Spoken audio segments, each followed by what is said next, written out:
are going to see how to construct predictive parsing table. So here we need to follow some steps. We'll see what are they.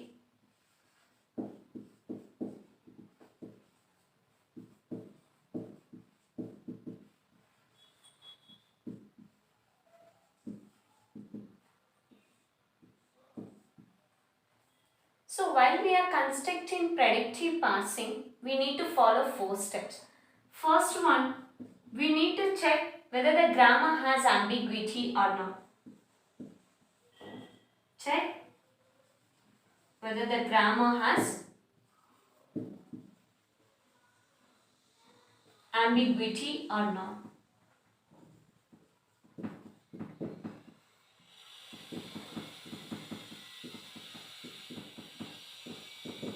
Second step, we need to compute first and follow functions. Compute first and follow functions. Third one, we need to construct predictive parsing table, that is PPT in short. Predictive parsing table. Fourth step, we need to use string acceptance. Right? These are the 4 steps that we need to follow for the construction of predictive parser. Let's see one after the other how we are going to construct this.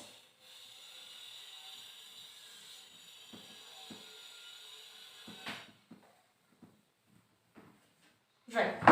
So here I am going to construct one simple example. ED writes E plus TRT, TD writes T star F or F, FD writes E or ID. So in the first step we have see whether the grammar has ambiguity or not. Yes, this grammar has ambiguity. So here the LHS of the grammar symbol and the start of RHS contains the same symbol. That means we can say that which is having left recursion form. Go for second production which is also having left recursion form. So we have to remove that left recursion by taking removal of left recursion method. So after removing that, the resultant grammar will be like this. E derives TE dash, E dash derives plus TE dash or epsilon, T derives FT dash, T dash derives star FT dash or epsilon, FT derives E or ID. So first step is completed. Now move on to second step. So in second step, we need to compute first and follow functions, right? So what is first of all the grammar symbols which are defined at the LHS of the productions? So first function we need to compute, then go for follow function.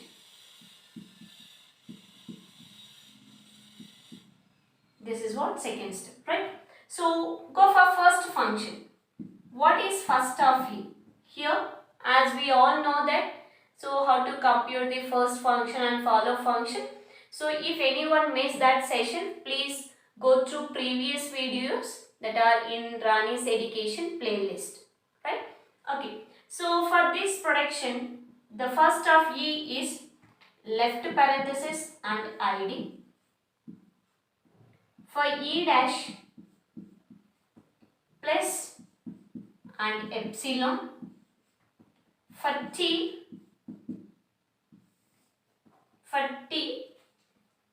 left parenthesis and ID, T dash asterisk and epsilon, F, first of F is left parenthesis and ID.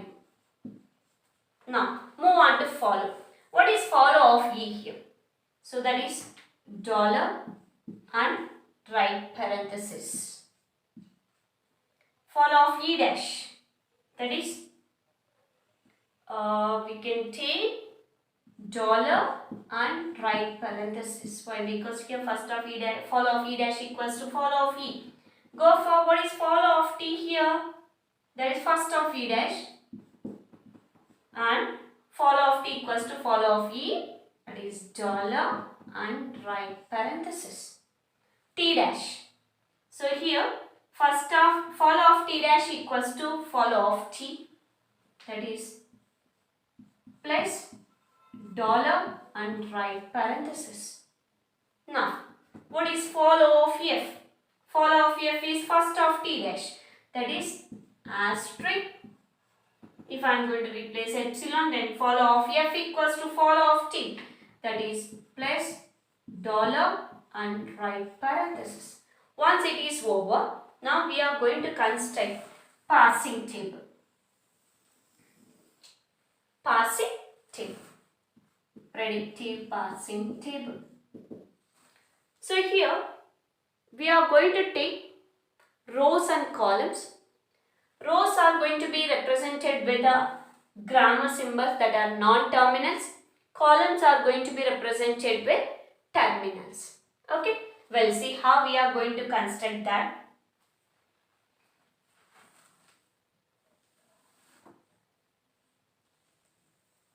Let's see that.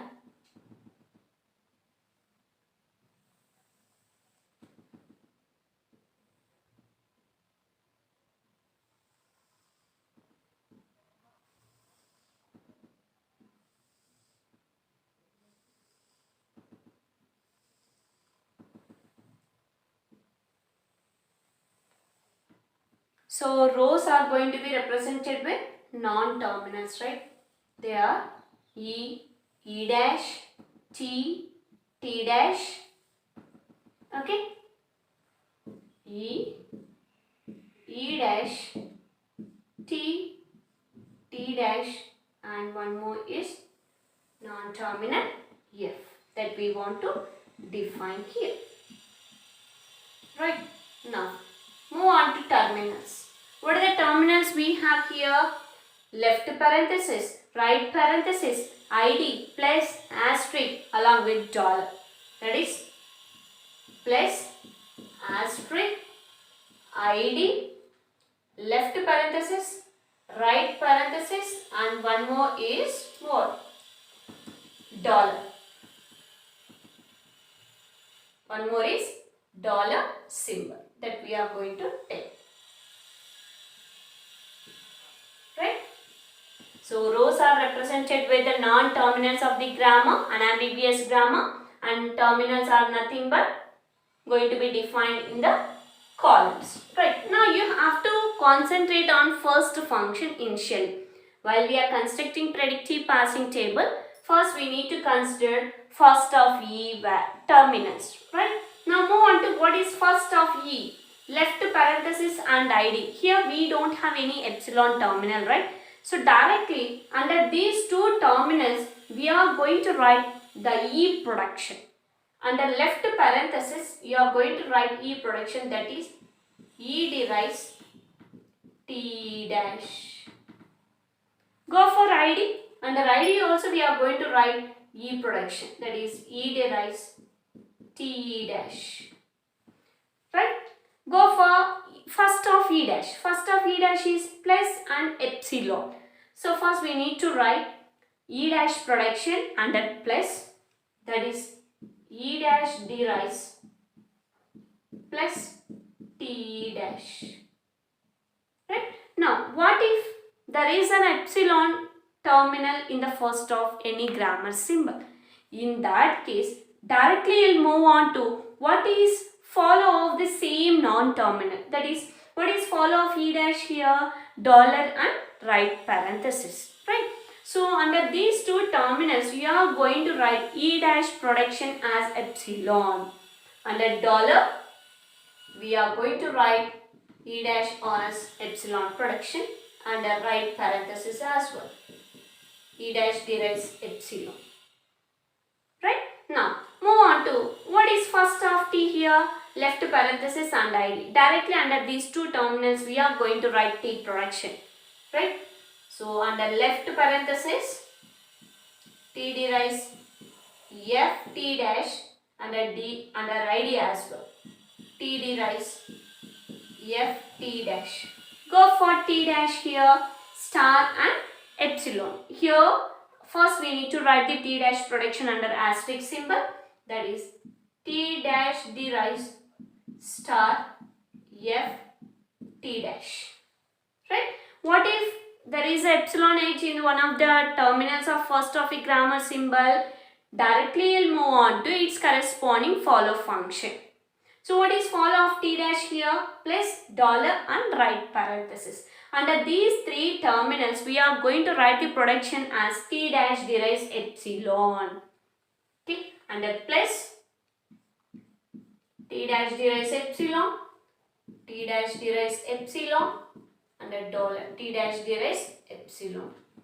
Now move on to first of F, left parenthesis and ID. Okay, we can directly write the F productions. Under left parenthesis, I am going to write FD rise E. What about ID? There is a production for F, FD rise ID. This is how we are going to construct predictive passing table. Right? So I hope everyone understood this, how to construct predictive passing table. Right? Now, we'll see how to check the string acceptance with respect to this constructed predictive passing table. So here we are going to see string acceptance. Let us take string as ID plus ID star ID. Right? Now, so normally when we are going to check the string acceptance or number of moves made by this particular ID image, we are going to consider what about the stack, what are the input symbols we are going to consider, and what about the action part. Action part. So initially, stack contains, what is the starting symbol of the grammar? What is start symbol of the grammar? E. What about the input here? ID plus ID star ID. Okay. So in stack, there is also one end marker, that is dollar, for input as well. Now, initially we don't have any action for this. Now move on to second step. So what is the production for the non-terminal E we have in unambiguous grammar, that is TE dash, right? Here E is going to be replaced by TE dash followed by dollar. What about input here? Input remains the same. ID plus ID star ID. Now, what the action we have done? Here we have replaced E by its corresponding production, that is TE dash.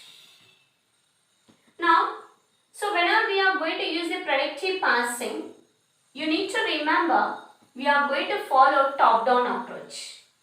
That's why whenever we are going to use top-down approach, we need to follow leftmost derivation only. So here in the stack, what is the leftmost non-terminal? T. Now T is going to be replaced by its corresponding production, that is F, T dash and E dash remains the same followed by dollar. ID plus ID asterisk ID followed by dollar. What the action we have done here? T derives F T dash. Right? Now here F is going to be replaced. F is the leftmost non-terminal. So which is going to be replaced by ID, T dash, E dash, dollar. Okay. So that is ID plus ID star ID dollar. What the action we have done here? F is the leftmost non-terminal is replaced by its production. Right? Now we can observe here the leftmost symbol and the current input symbol both are the same. Then we are going to pop up those symbols from the stack as well as input. Now rest of the stack is T dash, E dash, dollar. And what about the remaining input here? Plus ID star ID followed by dollar. What the action we have done here? Matching. Okay, matched ID. Now go for this. So T dash, E dash. What is the leftmost non-terminal here? T dash, right? So here T dash is going to be replaced by epsilon. Why? Because here the current input symbol is plus. We don't have any productions for the T dash which contains the plus as a terminal, right? So here I am going to replace T dash by epsilon. Then the stack becomes E dash dollar and input is remains the same. Here what we have done? T dash derives epsilon. Right? Now, so what the prediction we are going to take for this E dash? Plus TE dash. Plus TE dash followed by dollar. Plus ID star ID dollar. What the action we have done here? E dash derives plus TE dash instead of taking epsilon. Why? Because there is an input symbol in the E dash production. That's why I have considered this. Here, the leftmost symbol and the current top input symbol both are the same. Just we need to pop off those symbols from this. Then the stack contains TE dash dollar and remaining input is ID star ID followed by dollar. Here what the action we have done? Match plus that particular term. Now move on to this. Here leftmost non-terminal is T. T is going to be replaced by its production, that is F T dash E dash dollar. Remains the same. So what the action here? T derives F T dash. Now here F is going to be replaced by its production E or ID, but for our convenience the current input symbol is ID, so I have replaced F by ID. T dash E dash dollar. ID star ID dollar. Here present stack symbol and current input symbol both are the same, right? So first we need to write the action. F derives ID. Then we are going to pop up these two symbols together. Then the stack contains T dash E dash followed by dollar and rest of the input is asterisk ID dollar. So what the action here we have done? Matching action. Match ID. Now go for T dash. So which production should I replace for this? Star F T dash. Why? Because here current input symbol is asterisk. Right? So star, okay, F T dash E dash dollar asterisk ID dollar. Right? So here I have replaced T dash by star F T dash. Isn't it? Now here star and star both are the same. So I have to match it and rest of the part is F T dash E dash dollar ID dollar. Here what the action we have done? Matching action. Match asterisk. Go for the next one. What is the next one here? F. F is going to be replaced with what? ID, that we can see here.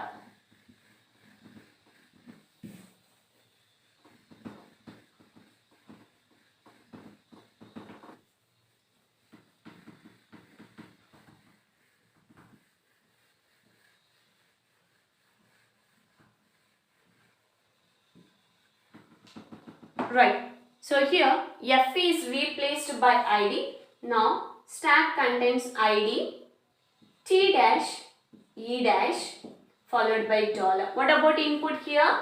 ID followed by dollar. Now, so what the action we have done here for this step? F derives ID. Now here leftmost symbol and current input symbol both are the same. So we have to pop up those symbols from stack as well as input. Then stack contains T dash, E dash, dollar and input remains the dollar only. Right? Now what action we have done here? Matching action. Isn't it? Match ID. Now here. So which production should I replace for this? So T dash derives epsilon. That means why? Because here in the input we don't have any other input symbols present except dollar, isn't it? So E dash dollar dollar. Here we have done the action as T dash D raise epsilon. So here also I am going to replace E dash by epsilon. So now stat becomes dollar. Input contains only dollar. Then E dash D raise epsilon. Then dollar, dollar. So listen dear students. If in the last step the stat contains dollar, input is also having the same dollar symbol, then we can say that the string is accepted. Here we are going to follow, we have followed top-down approach. We have followed top-down approach. That's why we are going to start with the stat symbol of the grammar for string acceptance or moves made by the string. Okay, top-down approach, start with the stat symbol of the grammar and ends with leaf nodes which contains only dollar symbol in the stat and input contains only dollar. Then we can say that the action is accepted.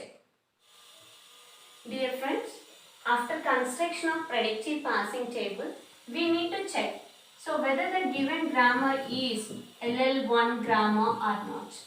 So how we are going to check? So according to the constructed predictive passing table, for every non-terminal with respect to a terminal, there is only a single production. There is only a single production. Then we can say that the passing or the given grammar is LL1 grammar. So in our example, we can observe for every non-terminal, by considering the terminals, we have only one production, right? So we can see that table itself. Okay. Therefore, the given grammar is LL1 grammar. So what is LL1 stands for? First, L stands for the input is scanned from left to right. Left to right. And second L stands for, this is top-down approach, right? So we are going to use leftmost derivation. We need to consider leftmost derivation. Here 1 stands for one look ahead.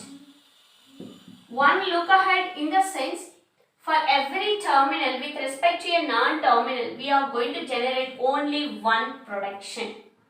Only one production. Then only we can say that the grammar is LL1.